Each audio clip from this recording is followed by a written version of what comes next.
500 gram दही घेतले. ते पहिलं फेटून घ्यायचं, कारण त्याचा गुठळा राहत नाही, त्याच्यामुळे चक्का एक सलग बनतो.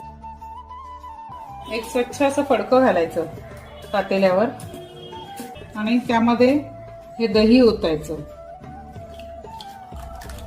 आणि याची अशी पोटडी बांधून घ्यायची. हे पाणी असं निथळून यायला पाहिजे. अगोदरच जर थोडं काढलं तर नंतर बरं पडतं. हे बघा, ही पोटडी दह्याची चक्का होण्यासाठी 7-8 तास बांधून ठेवलेली आहे. आता उघडूया आपण.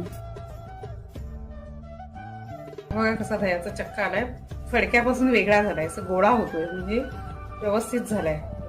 आता हा चाळणीमध्ये काढून घेऊया आणि हे फडक्याचं पण काढून घेऊया. हे दूध आहे, थोडं गरम करून घेतलंय.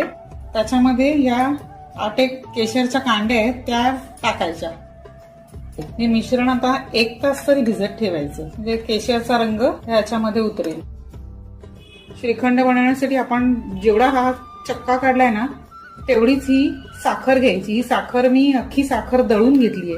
हे चारोळी घेतलीये, थोडी काजूचे तुकडे केलेत, तसेच बदामाचे काप केलेत आणि पिस्ता त्याचेही काप करून घेतलेत आणि हे जायफळ वरून किसायचं आहे म्हणून ठेवले. आता हा चक्का आणि पिठी साखर ही आता गाळून घ्यायची. त्यासाठी